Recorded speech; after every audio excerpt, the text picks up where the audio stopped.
Okay, well, listen, that's great. Welcome, everyone. Should have an interesting evening tonight. We're talking with some Wheels current students, some Wheels alums, lots of people who loves Wheels, a board member, administration at the school. It should be an interesting evening, late afternoon, evening, I guess. Talk about some of the things that have been going on in the last 7, 8, 9 months in their lives, and some things that might be good advice for future Wheels students down the road. So let me start right off, and we'll get into introductions maybe in the breakout rooms. But since we can see each other's names, we don't need to do that tonight. But let me ask any of the current Wheels students first, and then we'll go to some of the alums. It's been a really tough 8 months, 9 months for the world. But for you, you've now transitioned from 10th grade, 11th grade to 12th, and the alums obviously from Wheels to school. So for the current students, what's been the biggest challenge that you've had to overcome in dealing with the pandemic? Is it school stuff? Is it technology? Is it family? What's been the biggest challenge that you've had over in this period of time? Any of you can start on that, or if you're gonna make me cold call people, I'll do that. Rory, why don't you start us off? Okay. I think the hardest thing during the pandemic isn't really like the logging on to the computer or having to do my classes online. It's more of having to take care of the home because I have a little brother who also does his work online. So sometimes while I'm in class, he'll come and ask me a question. So I have to look at his computer. So he'll like put his computer in front of mine and then the camera's blocked off. Or sometimes I have to like meet with his teachers because my mom, she works. So I think that's the hard part, not being able to just focus on myself. Yeah. And how about one of the students that's at college now? Ashley, you've obviously had to make a different sort of adjustment by being at school. You've been online. What's been a big challenge for you that you've had to try to deal with this semester? Yes, I've been online since March, and it's been very difficult since my parents aren't working and my sister is working from home. Our house isn't a mansion, so there's not that much space. And my parents, I don't want to say they're not considerate, but that's kind of what they are. They're not really considerate that I'm taking classes, and it's like they'll rather me resolve their issues that have to do with anything that has to do with their job or anything else, rather than me actually sit in front of my laptop and participate in my Zoom classes. So, but have you been able to manage to make that work? I've had to, of course. I have to. I'm a college student. I'm gonna end up staying here till August. Okay. So it's been a challenge, but you've made it work. Yeah, you have to speak to them, and you also have to be more organized yourself. Okay. Okay. And Haley, on your way, is Haley on? Haley's not on with us yet. Okay, how about Ivani? What's it been like for you in this period in trying to overcome these challenges that all of us have faced, but you guys have faced some particularly strong challenges? Well, it's sorry for the background noise, but it's been really difficult to have to suddenly have to manage my own time, like all of a sudden, because usually, or like I had to deal with being alone, or like kind of like isolated as because of online school. Because before I didn't really like acknowledge like how much I use my community and like how much like interaction, like face-to-face interaction was important to me. So it was really hard for me to like adjust to that and just have to like see everything through a screen because I'm at home and my work environment isn't necessarily like the optimal place where I'd want to work. Like my bed is like just a few feet away from me, and it's just really hard to just maintain that like focus like each and every day. So just like building that like routine of like staying focused and like despite where I am, that's been the most challenging thing. And has it gotten easier or has it gotten harder? And easier in the sense that you're getting used to it, or harder because it's gone on so long? I mean, it definitely has been getting easier, but like in when I'm given like new challenges in so for example, the college application process, it does become difficult all of a sudden because I feel like it would be a lot more manageable if I had those in-person resources and a counselor like that's more accessible, but it's getting better. And on that note, Anthony, let me go over to Rocco for a second. Rocco, you've had to deal with lots of students facing these same challenges in unique circumstances. What have you seen from your end on how they've been dealing with these things? I will say this: our students are very resilient, right? They're dealing with a lot of these different obstacles, but you know they've been putting in the work, right? Like we are meeting students where they're at. It has been a struggle balancing like schoolwork, home responsibilities, as well as the college application process. But I will say they are pushing through. They're doing everything they need to do. But you know, it is different, and we just try to let them know that this year has been challenging. But like they're doing everything they can do in this moment, right? Um, but yeah, no, they've been doing a great job where we are right now. And then, Anthony, you've got a unique situation. You're in grad school now, first year of grad school, I take it. And that's probably a little bit different than the undergrad or high school sort of things. How's that been? So good evening, folks. Thank you for having me today. So it is a bit different for sure. I just graduated just a few months ago in May. So it was definitely a bit challenging to work really hard for 4 years to get a degree and then have a virtual graduation, as many students have felt, through high school. And so I think it hit me a little harder as a first-gen student, waiting for that moment where my family was going to come up to Buffalo and see me walk across that stage and have it done through a PowerPoint. So it is difficult now, like just adjusting to like becoming a graduate student now and having to realize we're still in the same situation, right? I luckily do have an in-person class this semester. Actually, today was my last day of class, so I'm done with the semester, but it's difficult having to realize this is what we're living in. And I refuse to believe that this is a new normal, because I'm hoping that we're going to go back to what normal is. And so the moment that I become complacent and think this is a new normal is when I kind of start to really live into this factor. So I'm very hopeful. I'm trying to stay positive. I think this has taught me a lot about self-care and like taking care of yourself, as it has for many other people. So I think that's something I appreciate from this situation for sure. Well, that's pretty good words. Haley, I see you're with us, and you're only with us for, 6-7 months, and you're on your way to Philadelphia, University of Pennsylvania, I hear. What's been tougher for you this term, getting there? Great, congratulations, obviously. Thank you. I think the biggest thing for me that was hard, I guess, is just kind of staying motivated. I think everybody, especially during times like these, is kind of going through their own things, and everybody has a different situation. So I guess keeping that like self-motivation and trying to stay focused on like the end goal for me was a little bit hard. I had to like constantly remind myself that this isn't gonna be the world state like forever. It's not always gonna be like this. So just constant reminders and like assuring myself that like it's gonna be okay. That was just the hardest part. And Jennifer, you're at Morningside Heights normally, and you've obviously avoided the most difficult challenge by not taking my class here. But what's been tough for you this term? Hi all. Yes, I go to Barnard, and I have not had the privilege to take your class just yet, but I feel the challenge I've had the most this year has been just self-advocating. I know a lot of my classmates have the privilege of having their own space and just like have access to reliable Wi-Fi, which I don't have. And so just having to reach out to professors and telling them like, oh, hey, this is my situation. It's kind of difficult to be focused, and I hope you consider this, or just reaching out, asking for more resources.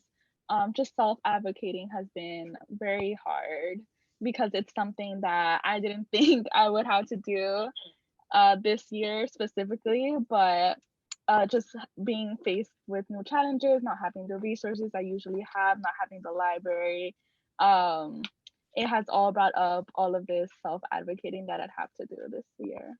And if Barnard has some classes hybrid next semester, are you going to take those, or are you going to stay online? Oh, for sure. I would want to go back to school. Okay. And last but not least on this round, Ricardo, we knew each other even before you left Wheels, one of the few that I did know. What's been hard for you? What's been difficult for me is kind of adjusting to the online environment. So, the beginning of college for me, taking online courses was kind of different because I never really knew how to navigate the Blackboard or through any other, platform that the colleges use. And so it was pretty like, it was also interesting as well because all the professors kind of, we had like asynchronous and synchronous, and then we had hybrid. So there are kind of three categories that kind of fall into, how would you approach to learning?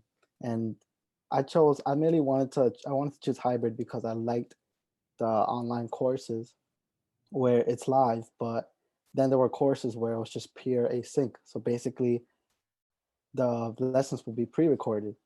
And so that was kind of a bit difficult for me to kind of learn because I never really kind of done something like that in the past. And, on top of that, it was kind of my first year of college. So I kind of already missed a couple of assignments. I would say like one assignment. And I already felt kind of already disorganized, messed up and stuff. But after talking with my advisor and so forth, I was able to kind of adjust to the new conditions and kind of adapt and navigate through my own. So we've all had to learn that new terminology. None of us knew what async meant before this semester, right? And now it's one of the things that you see on the course list, whether a course is hybrid or async or sync. So let me turn it slightly and look at some of those of you that are involved with Wheels in different ways and guiding students. So what's the best way for us, for all of us, educators in particular, to support first-gen students as they're going forward, hopefully, and not for much longer in this pandemic, but it's not over tomorrow. I mean, let me start with you, Eileen. You've been through this in a different way with a different perspective from an educational background. What can we do to support them? I think like anything, it's having those one-on-one conversations and just getting to know each person's individual context. Like you're not able to help everyone and adjust everything to meet the needs of all people, but you can at least get a good understanding of what are our students dealing with at home. What's their living situation like? What are the things that excite them? How are they practicing self-care? What are just like the ways that you can get to know them and support them? Because every student is dealing with a very unique situation. I still carry that identity marker of being a first generation college graduate and graduate student. Even though I've graduated a long time ago, my mom, I'm in my mid 30s, my moms and aunties and tias and everyone, they're calling me and saying, hey, how do you do this fraction? How do you log into Gmail? Like trying to help their young people that are doing this work. And they're calling me and I'm like in another state. So you can only imagine if you're in the room with young people, if you're trying to do your high school work and your little brother and sister and cousin and like whoever's down the hall needs you, they're gonna turn to you because you are looked at as leaders in your community. You're like doing what you're supposed to do, which is great, but it sometimes comes at that sacrifice of you doing what you need to do for yourself. So I think that educators and people that are supporting young people can just get to know like what's your context and how can I be most supportive. By the way, so at a minimum, the Franks and I smiled a little bit when you said I graduated a long, long time ago and I'm in my 30s. Yeah, okay, that's a nice line for all of us. Hey, sorry. Yeah. It's all relative. It's all relative. I dye my hair gray, okay? Take it easy. Lisa, what can you add to that? So I've been sitting in this space where I feel like this can be incredibly challenging for students. I've seen especially at the CUNY level and just across the board, a lot of students withdrawing, a lot of students failing classes, balancing all these challenges that we talked about and having that being really difficult and trying to balance that with like helping them fix that first of all, but then some of the opportunities that are afforded by this time. And that's like, it can feel so heavy at times. I feel like I have to try to focus on like, what does this afford us? But like Ashley is working with me as a program coordinator in the office. She goes to school at Ithaca. She would not be here working with our seniors right now if she was on campus all the time. All of our seniors are used to scheduling meetings with Rocco online and having Zooms and Google Meets. So now when Ricardo needs to renew his FAFSA when he's up at New Paltz, we just log on and it's normal to them.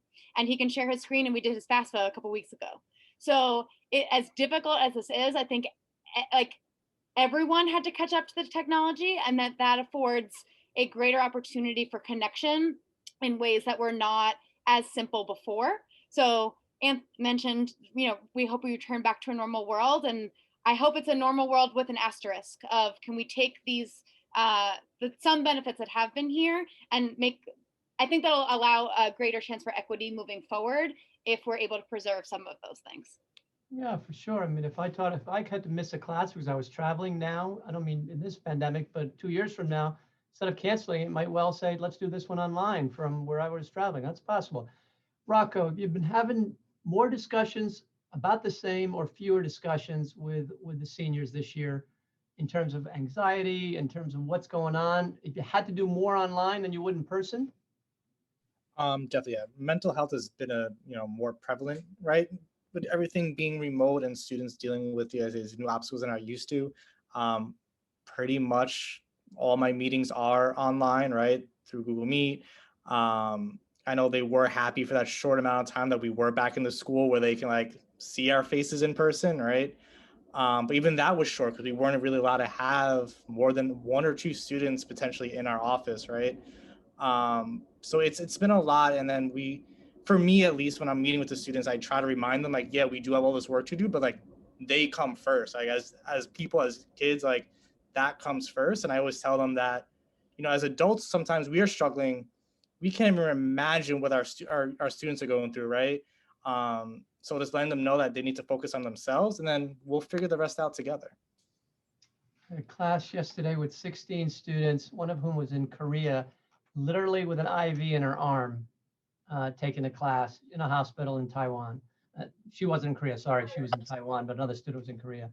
So all of you have managed to deal with this in one way or another, and we still got some months to deal with this further and overcoming more challenges than the average person might have to if they're not also in school, helping parents, some of the things that Ashley mentioned.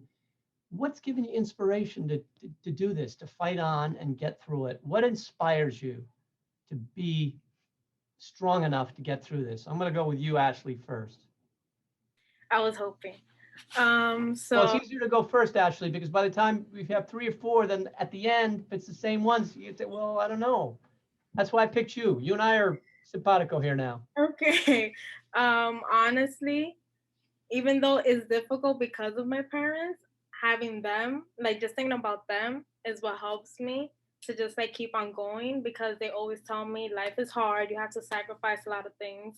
And I feel like during this pandemic, a lot had to be sacrificed. But seeing my grades made me so proud, and then demonstrating them my grades and seeing how proud they were of me, it like my heart moves my soul, and it just makes me so happy. So it's definitely my parents, and not only that, but I like my major. I'm very passionate about it, and I always think like, okay, it's very hard, it's a hard program, but I know how good I feel when I actually understand something, and I imagine myself helping kids who have difficulty with speech. So it's basically that. Let me tell you, for everyone that works with Wheels, that's not a current student or an alum from last year, what inspires us is hearing words like that. Right? I can see everybody nodding. That is absolutely the case. Rory, how about you? I would say like my little brother inspires me, and then also myself, just my mentality that I can keep doing this, and knowing that I'm strong enough to keep pushing myself. And my little brother, because he's always asking me for help, so I feel like in order for me to help him, I also have to help myself. And I do get frustrated at times where I feel like I say, Drew, I can't help you right now. I gotta go to class for Drew. And then he gets sad because he's like, oh, I really need your help. And he failed a grade because he used to go to Wheels, but he also has trouble with his speech. So he ended up leaving Wheels to go to another school. So sometimes I feel bad. So I feel like if I'm able to do this and focus on myself, then I'll be able to help my brother. And he's always talking about, Rory, when you go to college, I'm gonna miss you. And then he talks about how I'm excited for college too. I want to go to college. So my little brother is what makes me keep hope. I tell you, as you well know, we've got a president of the United States, president-elect, who's got some issues with speech that had more than when he was younger. You can overcome that. So you and your brother are going to do just fine, I'm sure. Jennifer, Morningside Heights, we're back. You're going to be back soon, but what's kept you inspired through this period? Yeah, so I think what has kept me inspired would be just like having my brother apply to college. So he is in the process of doing that, and he's just always asking me, "Hey, how's college?" Like, because he sees me like kind of online all the time, studying and everything, and I'm like, "Oh, it's good. It's harder, but it's rewarding at the end." And he just kind of sees me working towards just my grades, just like passing class, taking a little bit more time to do tutoring and so on. So being able to just give that example for him and showing him that even though college in this time isn't what he would have imagined it being, it's still possible. And so yeah, I just I just try my best to give him that example and to kind of put college in a good light. Not to mention that like just my major it's my major is political science, and so just with everything that's been happening this year, being able to learn about like how we got here, it's very motivating for me. So let me get this straight. Your brother inspires you. You could have helped him on a sibling policy, but you went to an all-girls school. Come on, give the kid a break, would you? For God's sake, you could have done something for him along the way. Haley, how about you? I would say my biggest motivation is probably representation. I think that growing up, I I didn't really see like people who looked like me doing the things that I want to do now. So I like me every time like I look at my little sister when like I would walk to school and see like the little kids in the annex. I think like I want to be somebody that they can look up to and be like, yeah, she looks like me, or she talks like me, or she's from where I'm from, and be like, she's doing it, so I could do it too. That's kind of my biggest motivation, because I know that I didn't really have that as I was growing up. Even though my mom did her best, and I'm like very grateful for her, and like she does the impossible. But there are some things that I want to do that sometimes I felt like it was impossible because I've never seen people like me do it, whether that's like being a woman or low income or of color. And yeah, I just want to let like future generations know that it is very possible. You got a lot of people around you that are inspirational in that way. And whatever, on the 21st of January, you'll be able to look at a cabinet meeting of the United States government and see a lot of people that look a little different. And some of them look like you, and some of them look like me, and some of them look like a lot of people in this photo. So stay inspired. Ricardo. I would say like the biggest motivation is my family, but also the people who kind of helped me and supported me throughout the process of college applying back when I was like a senior, which wasn't that long ago. But mainly because at the time when I was applying to college, it seems like a simple process, but once you get into that process, it's really difficult because lots of factors play into your decision whether you want to go to a college that's far or like a college that's close, and kind of overall kind of based on like your decision how you feel about it. And I wanted to go to a college that was kind of out of state, well, not out of state but far from home. 2 hours isn't that far, but and many factors kind of played into that because it was revolved around financial aid or kind of how transportation. And it was difficult for me to kind of decide because I wanted to go to SUNY and I really didn't have an idea of where I wanted to go. My family was kind of always telling me that, you know, money will play a role into how you will study and kind of overall how you feel, because if you go to a school that's expensive, you're gonna have to pay off loans in which you'll feel really pressured overall. And during your college experience, you will kind of always have that in the back of your mind where like I have to pay this amount after college, I have to work, I can't fool around and play around. But during that time, I had support and guidance and overall kind of people to help me during that time. And my one of my older brothers are already in college, And also this year, one of my younger brothers, she's applying to college. So basically there's like two siblings. So, all of us will go to college basically. And, that kind of like makes my mother proud because, she never really thought like us little kids, will grow up and go to college and kind of succeed and kind of overcome all these obstacles that have been thrown at us. And so, that what motivates me to continue and to, furthermore, exceed my expectations and other people's expectations. So Ioni, minus 27. That's the average temperature off Lake Michigan at the University of Chicago where you're headed. What is inspiring you to do that, my man? Well, I have two answers for this. So first, my mother inspires me to like push myself because she's made a lot of sacrifices, to get to America and to give me like the best education that I can, and I'm grateful for that. And also, she's always the one who's like checking in on me. And like, I know some people might think it's overbearing when their mother just like checks in on them all the time. Be like, how are you doing? How are you doing? How do you feel? But like, I really appreciate it now more than ever since I'm stuck at home and like she's also at home too. So that's a lot of interaction. And the second group of people that motivate me is, I guess, just like the people around me, because I'm really lucky to have been a part of like Wheels and like have like such a like strong support system.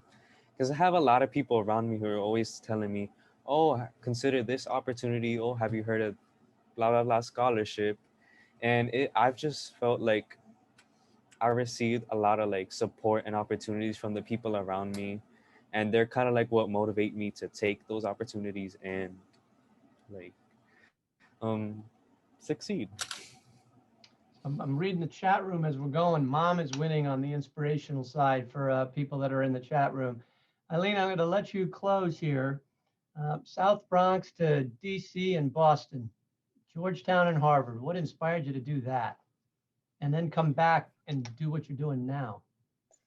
I think that's the trend. Mommy, she sacrificed everything for me and my sister. My sister was the first one in our family to go off to college, and she paved the way. My mother made magic with nothing. So I spend like my days thinking about ways that I can reciprocate that. So I spent the first kind of part of my first chapter of my career doing all of the right things. Like you go to a certain grad school, you get the really good job, you work in the awesome company, you do all those things. And I've actually spent this pandemic year thinking about what are the things that I'm really excited about now. And some of those things involve education, but a lot of it has been around mental and physical health. I got certified to be a yoga teacher this year. Something that if I had told my mom back when I graduated from high school, like, Mommy, I want to teach yoga, she would look at me and be like, I did not come to this country for you to do that or bake cakes or whatever it is.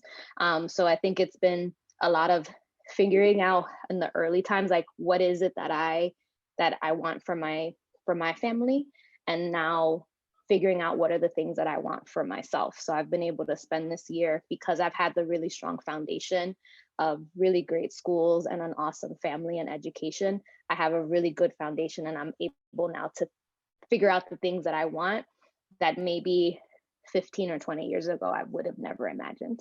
So that's what keeps me going, because there's so much magic in that. Making magic with nothing. What a great motto, making magic with nothing.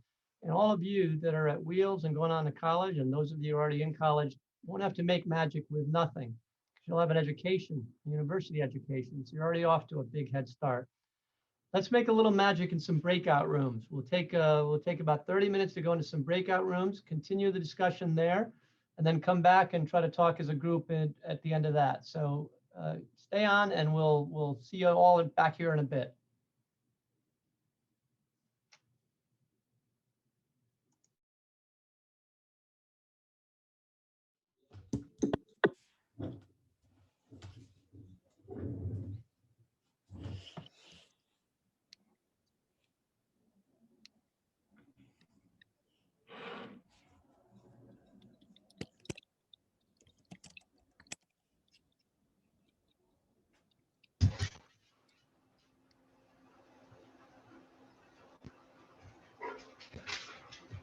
All right, looks like we're all back.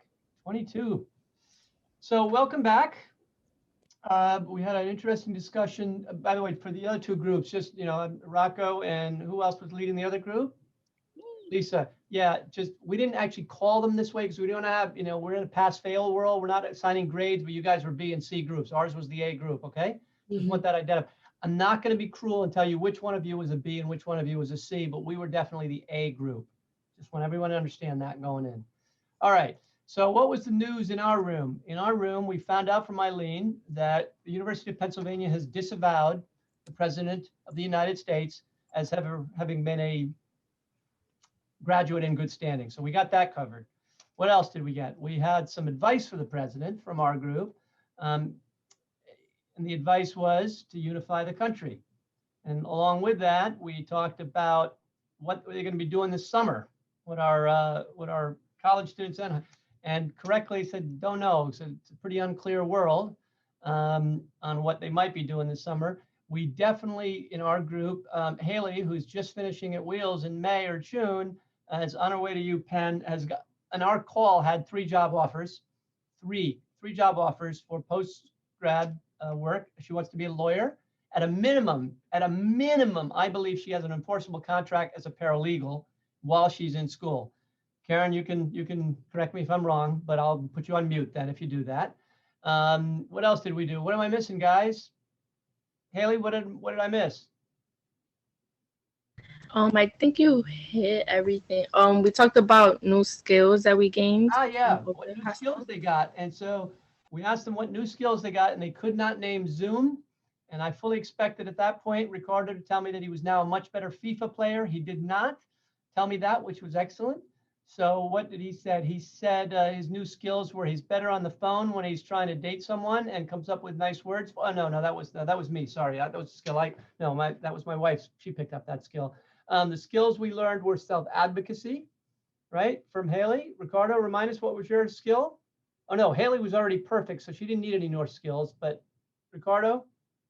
Networking. Networking, perfect skill to get, and reaching out to a lot of people along the way. And then the other issue we discussed was what schools could have done, whether it was Wheels or universities could have done a little bit more. And Jennifer talked to us about that specifically. But since she is at Columbia University and was critical of her comments about Columbia University, I will not repeat those and assume. Jennifer actually said she thought Columbia was wonderful. The economics department in particular handled things perfectly. She was offered free transportation by me to get home because Columbia didn't give her that. She had to take it. It was a sob story about some Uber thing that she didn't get home because she had a bunch of bags. I'm not repeating that story. Come by, Jennifer. I'll repay you for that Uber ride home. That was it from our group. But remember, we were the A group. Rocco, what was happening in the B? Oh, I mean the B or C group. Well, actually, we were E for excellent because our group was pretty fantastic. So I'm going to go with that. You might be an A, but we're excellent. But Rocco and I combined in our group. And we kind of we covered a lot of ground. We bounced all around. We talked about how difficult it can be to de-stress in this time when you're online all day and how important it was to have someone to talk to. We talked about connecting with friends when everything is virtual, and we had some really great ideas shared. Ant was talking about a program we're trying to put together about getting folks like actual games for their houses. So like chess games and Monopoly and stuff that folks can play with their families just to get offline a little bit. We talked about how some schools are doing a really good job about being flexible and understanding about class and attendance and understanding where students are coming from. And we felt that a lot in the high school side, that Rory felt that Wheels was really supportive in that way. And on the college side, it was more of a mixed bag, right? Where the school administrator and the academics side, like the college itself, maybe maintained really rigid expectations of what they're expecting from students and didn't seem to bend much. But where they got that support was through opportunity programs and some other areas that were maybe more in tune with what first-gen students in particular needed to be successful and were willing to go the extra mile to make sure they felt supported.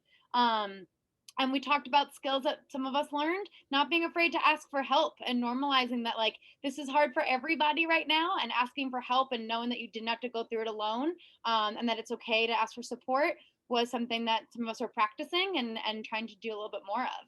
And we talked about handling rejection and that all of us have been rejected in lots of different ways in our life and that's okay. But at the end of the day, we'll end up where we're meant to be.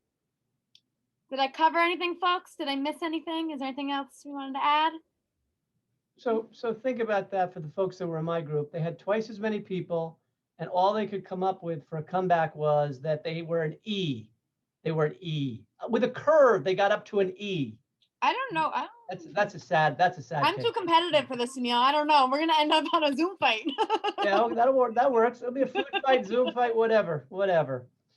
Well, listen, folks, it's been a very interesting evening for all of us, certainly for me. I'm not going to say eye-opening because I knew what some of you have already done, and whether it's at school or whether it's fighting obstacles and overcoming obstacles, or we started off right off the bat with a tough situation, and what Ashley described. And think about that. She said at the beginning of it, the first comment she made was about the challenges she's had to overcome with her parents being there, them working and all of that. And then think about what her third or fourth answer was when we came back about her inspiration, which was her parents, right? And so lots of those things we're discovering along the way, that things that we might miss or find as painful at certain times are actually really important to us as we learn more about ourselves.